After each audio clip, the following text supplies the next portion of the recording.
Hey guys, welcome back to Bible. Today is Tuesday, and today you're going to get into 2Samuel chapter 7.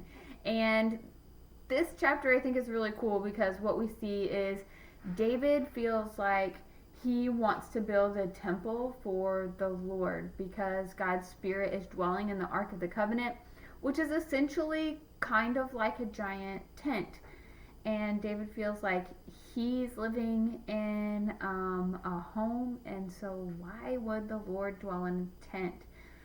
And you'll see in this passage that God kind of denies that request, which is interesting because it's something that David wants to do for the Lord, but it just goes to show that God has a pretty specific plan and purpose for each of us. And you'll see, and you might already know, who God had in mind to build his temple. But he also, in this chapter, he says, no, David, that's really not what I have for you. But here's all the things that I do have for you.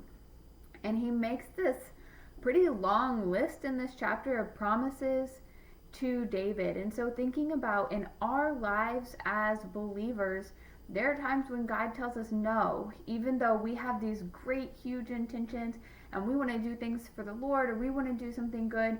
Sometimes God tells us that's not what he has for us, but then he shows us all these great, wonderful things that he does have. And tomorrow we're going to do a little bit of a project. I will share more about that in the next video.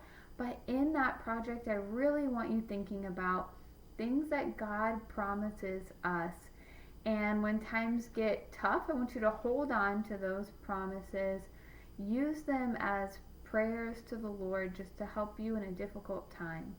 All right, guys, have a fabulous Tuesday. Talk to you tomorrow.